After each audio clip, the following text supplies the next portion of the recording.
Alhamdulillah. Alhamdulillahilladzi khalaqal mauta wal hayata liyabluwakum ayyukum ahsanu amala. Wa huwal azizul ghafur. Asyhadu an la ilaha illallah wahdahu la syarika lah. Asyhadu anna Muhammadan abduhu wa rasuluhu la nabiyya ba'dah. Allahumma shalli wa sallim wa barik ala Muhammad wa ala alihi wa sahbihi rasulillahi ajma'in. Amma ba'du fa ya ayyuhal hadirun, usikum wa iyaya bi taqwallahi faqad fazal muttaqun. Faqala Allah ta'ala fil Qur'anil Karim, a'udzu billahi minasy syaithanir rajim. Bismillahirrahmanirrahim. Ya ayyuhalladzina amanu taqullaha haqqa tuqatih wa la tamutunna illa wa antum muslimun. Shadaqallahul azim. Hadirin kaum muslimin sidang Jumat rahimakumullah. Marilah senantiasa kita memperbanyak meningkatkan amal ibadah kita kepada Allah Subhanahu wa taala. Marilah kita jaga sikap iman dan istiqomah dalam diri kita, untuk senantiasa kita berada di jalan Allah Subhanahu wa taala dalam rangka menegakkan kalimah-kalimah Allah, dalam rangka menunaikan kepatuhan kepada Allah, terutama sekali terkait dengan sholat 5 waktu sehari semalam. Sebab insya Allah bila mana sholat 5 waktu kita terjaga dengan baik, maka ibadah lain di belakangnya akan mudah menyusulnya kaum muslimin sinajungan berbahagia. Hadirin yang dirahmati Allah, di awal khutbah kita pada siang ini khatib mengajak, mengimbau, berwasiat kepada kita bersama. Marilah kita tingkatkan amal ibadah kita, ketakwaan, keimanan kita kepada Allah. Mudah-mudahan dengan meningkatnya amal ibadah, keimanan dan ketakwaan kita kepada Allah, mulai dari hidup di dunia sampai akhirat kelak nantinya, kita termasuk hamba-hamba yang mendapatkan kemuliaan dan rahmat dari Allah Subhanahu wa taala.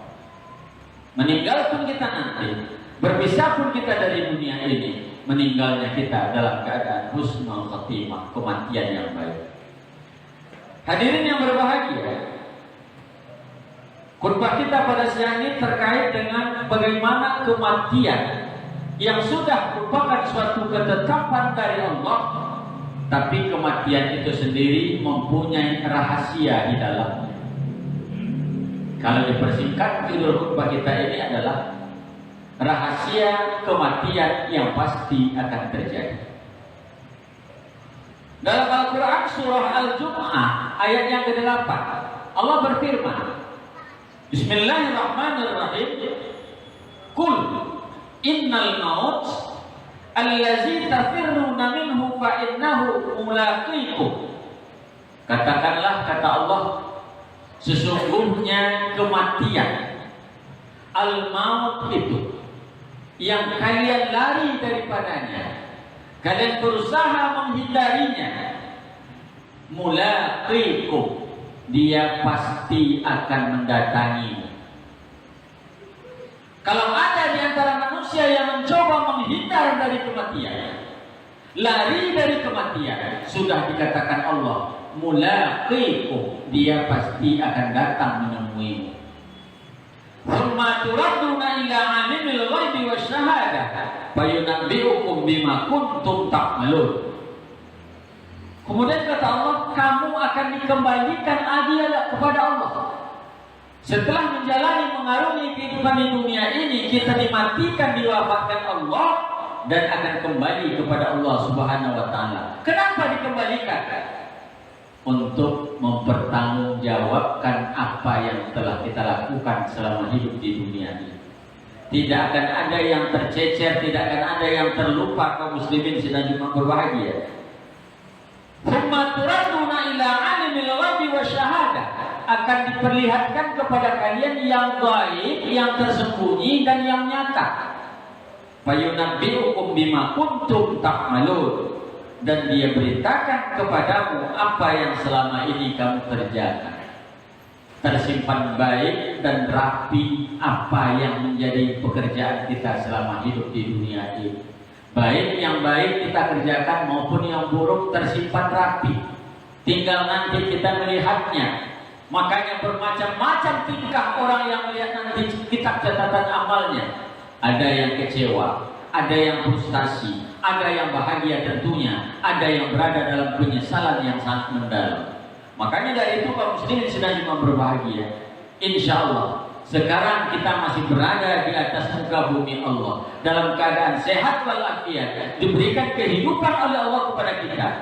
Pergunakan kehidupan yang masih ada ini dengan sebaik-baiknya. Sebab ada masanya nanti kita tidak bisa lagi untuk melaksanakan aktivitas sehari-hari seperti sekarang ini. Kenapa? Kita sudah dijemput Allah.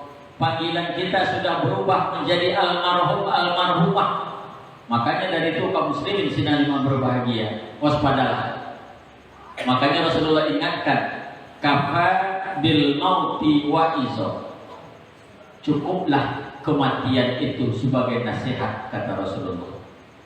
Maksudnya, ketika kita menyaksikan bahkan ikut menyelenggarakan kematian jenazah saudara kita, mulai dari memandikan, mengafani, menyolatkan dan menguburkan, bahkan mungkin bertakziah beberapa malam ke rumah duka. Ambil pelajaran dari itu. Hari ini Fulan bin Fulan yang kami mandikan, yang kami kafani. Hari ini Syanu bin Syanu yang kami solatkan, yang kami kuburkan. Nanti besok lusa pasti saya yang akan diperlakukan seperti ini. Makanya dari itu kaum muslimin sedang berbahagia. Kematian ini tidak bisa kita menghindar. Makanya mohon maaf, dalam Islam sudah dikatakan ada beberapa rahasia yang terkait dengan kematian ini. Meskipun kematian ini sudah pasti akan terjadi, tapi ada 3 rahasia di balik kematian ini. Mana 3 rahasia itu? Yang pertama adalah awqatuh. Waktu kematian itu datang, itu adalah rahasia dari Allah Subhanahu wa Ta'ala. Bisa jadi pada pagi harinya seseorang dikatakan sehat, segar bugar, tidak kurang apa-apa, dalam keadaan yang baik. Tiba-tiba tengah hari ini terdengar berita, siapa yang meninggal dunia? Syanu bin Syanu. Lantas orang berbincang, berdialog sesama mereka. Pagi tadi dalam keadaan baik, baru pagi tadi jumpa dengan beliau, sama-sama pulang kami dari masjid tadinya.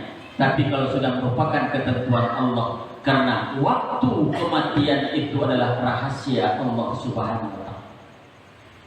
Dan dia mengintai tiba-tiba kaum muslimin sedang berbahagia. Makanya Rasulullah katakan, "Ainama takunu yudrikumul maut walau kuntum fi burujin musayyadah." Dimanapun kamu berada, kata Allah, kematian itu pasti akan mendatangimu sekalipun engkau berlindung di balik benteng yang kokoh lagi tinggi. Jangankan kita berada di tempat terbuka, berlindung pun kita, bersembunyi pun kita, dikatakan di balik benteng yang kokoh lagi tinggi, Allah katakan kematian pasti akan menjemput kita. Makanya mohon maaf kaum muslimin sedang berbahagia, mesti kita ingatkan, mesti kita ketahui dan kita hayati rahasia kematian. Yang pertama adalah awqatuh, kapan masanya, waktunya. Dan tidak bisa kita memperhitungkan, memponisnya. Masih muda remaja, masih muda belia, masih kecil, masih anak-anak. Tapi kalau ketentuan Allah sudah menentukan, tidak ada yang bisa kita perbuat kaum muslimin sedang berubah. Yang kedua, rahasia tentang kematian itu adalah angkanuhu, tempatnya, lokasinya, di mana kematian itu akan terjadi. Di mana kematian itu akan datang kepada seseorang, satu pun kita tidak akan tahu akan terjadi di mana kematian itu. Insya Allah mudah-mudahan bermohon kita kepada Allah, tempatnya adalah tempat yang terbaik di mata Allah Subhanahu wa Ta'ala. Contoh, sedang berada dalam masjid, sedang menunaikan ibadah, sedang sholat, sedang wirid, sedang zikir, sedang tahlil segala macam, meninggal kita, insya Allah itu adalah bagian daripada husnul khotimah. Atau mungkin di tanah suci Makkahul Mukarramah, Madinatul Munawwarah, insya Allah meninggal di sana seseorang, mudah-mudahan insya Allah meninggalnya dalam keadaan baik di sisi Allah Subhanahu wa Ta'ala. Dan tidak boleh kita meminta, sebab Allah sudah tentukan si Anu meninggalnya di tempat ini, si Anu meninggalnya di tempat itu, sudah ditentukan, ditakdirkan Allah Subhanahu wa Ta'ala. Kadang-kadang kaum muslimin sedang cuma berbahagia, ada kita yang tidak sadar, ada yang meninggalnya barangkali dalam perjalanan, ada yang meninggalnya barangkali mungkin mohon maaf sedang berjualan di pasar, dan tidak jarang terjadi seperti itu. Bahkan ada orang yang sedang memegang mikrofon katakanlah berceramah seperti yang kita lakukan hari ini, dipanggil oleh Allah Subhanahu wa Ta'ala. Makanya kaum muslimin sedang cuma berbahagia. Ini merupakan rahasia kematian yang kedua dari Allah yang pasti akan terjadi, yakni amkanuhu, waktunya, kapan kita dipanggil oleh Allah Subhanahu wa Ta'ala. Makanya itulah rahasia Allah. Mengapa tentang waktu kematian itu dirahasiakan adalah supaya kita senantiasa bertaubat kepada Allah, tidak menunda-nunda taubat mohon ampun kepada Allah Subhanahu wa Ta'ala. Sebab satu sisi kelemahan kita adalah biarlah saya nunggu tua dulu nanti baru bertaubat. Nantilah di masa-masa yang akan datang saya akan bertaubat. Siapa yang bisa menjamin nyawa kita, ajal kita, hidup kita bertahan sampai waktu yang kita rencanakan tersebut? Sedangkan jiwa nyawa kita dalam genggaman Allah Subhanahu wa Ta'ala. Kaum muslimin sedang berbahagia. Itu rahasia kematian yang kedua yang akan terjadi kepada kehidupan kita. Yang ketiga adalah penyebabnya, bagaimana caranya, itu adalah rahasia kematian yang ketiga. Asbabu. Makanya tidak jarang dalam keseharian kita sering bertanya-tanya.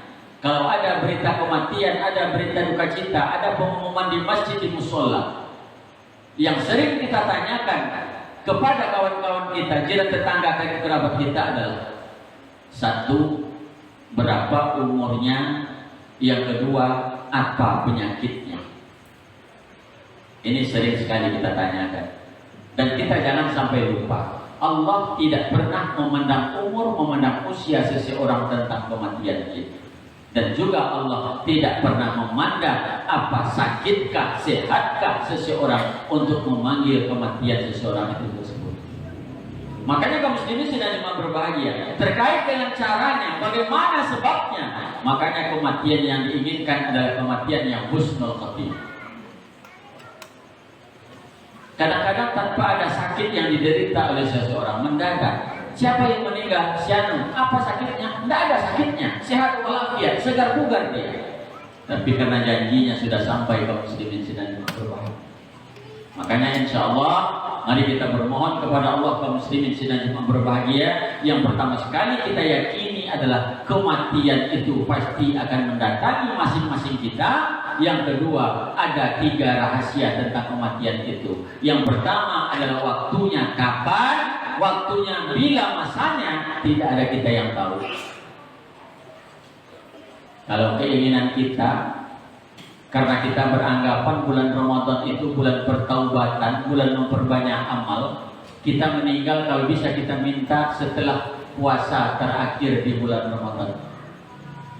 Maunya kita, karena beranggapan kita insya Allah bulan Ramadan itu ibadah kita meningkat, keimanan kita meningkat. Tapi Allah kalau tidak izinkan, tidak akan terjadi. Kaum muslimin sedang berubah. Yang kedua adalah tentang waktunya, sebab tempatnya. Tidak ada kita yang bisa menduga di bumi Allah mana kita akan dijemput Allah Subhanahu wa Ta'ala. Apalagi kita yang sedang berada di rantau hari ini, kita tinggalkan kampung halaman sudah bertahun-tahun, puluhan tahun lamanya. Maunya kita adalah meninggal kita kalau bisa dekat sanak saudara kita di kampung halaman. Tapi kalau Allah berkehendak, dimanapun bumi Allah harus siap tempat kita dipanggil oleh Allah Subhanahu wa Ta'ala.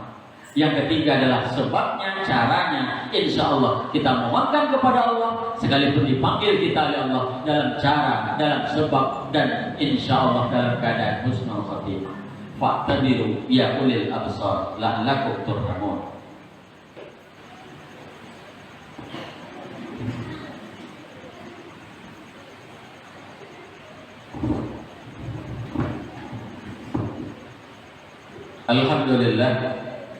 Alhamdulillahilladzi hadana li hadza wa ma kunna linahtadiya laula an hadana Allah. Asyhadu an la ilaha illallah wahdahu la syarika lah. Asyhadu anna Muhammadan abduhu wa rasuluhu la nabiyya ba'da. Allahumma shalli wa sallim wa barik ala Muhammad wa ala alihi wa sahbihi ajma'in. Amma ba'du fa ya ayyuhal hadirun usikum wa iyaya bi taqwallahi faqad fazal muttaqun. Faqala Allah ta'ala fil Qur'anil Karim. A'udzu billahi minasyaitonir rajim. Bismillahirrahmanirrahim. Alhaakumut takatsur hatta zurtumul maqabir. Hadirin sidang jemaah berbahagia. Kita telah membahas tadi pada khutbah pertama tentang rahasia kematian. Nah, insya Allah kalau sudah datang kematian itu tidak akan ada lagi yang bisa kita perbuat. Satu-satunya yang semua kita pasti akan mengalami dan menjalaninya adalah setelah kematian datang, kita akan masuk ke dalam kubur. Makanya Allah katakan tadi, alhaakumut takatsur, bermewah-mewah, bermegah-megah dengan kehidupan dunia telah melalaikan kamu, kata Allah. Kamu itu adalah semua kita, termasuk khatib yang berkhutbah hari ini. Hatta zurtumul maqabir, sehingga kalian lupa, kata Allah, semuanya akan masuk ke dalam kubur. Makanya mohon maaf, Utsman bin Affan Amirul Mukminin diceritakan tentang siksa neraka, beliau tidak menangis. Tapi di saat diceritakan tentang hisab kubur, pertanyaan kubur, azab kubur, Utsman bin Affan menangis terisak-isak. Ditanyalah oleh sahabat yang lain, wahai Utsman, kenapa engkau menangis ketika diceritakan tentang hisab kubur? Utsman menjawab, saya pernah mendengarkan Rasulullah bersabda, barang siapa yang selamat dari hisab dan pertanyaan kubur, insya Allah selamatlah ia untuk hisab dan pertanyaan selanjutnya. Tapi barang siapa yang celaka, tidak selamat dari hisab dan pertanyaan kubur, pasti bertambah berat, bertambah dahsyatlah hisab dan pertanyaan selanjutnya. Nauzubillah min dzalik. Makanya dari itu kaum muslimin sidang jemaah berbahagia, untuk memudahkan hisab dan pertanyaan kubur nantinya, mari kita perbanyak amal ibadah sebelum kita dipanggil oleh Allah Subhanahu wa taala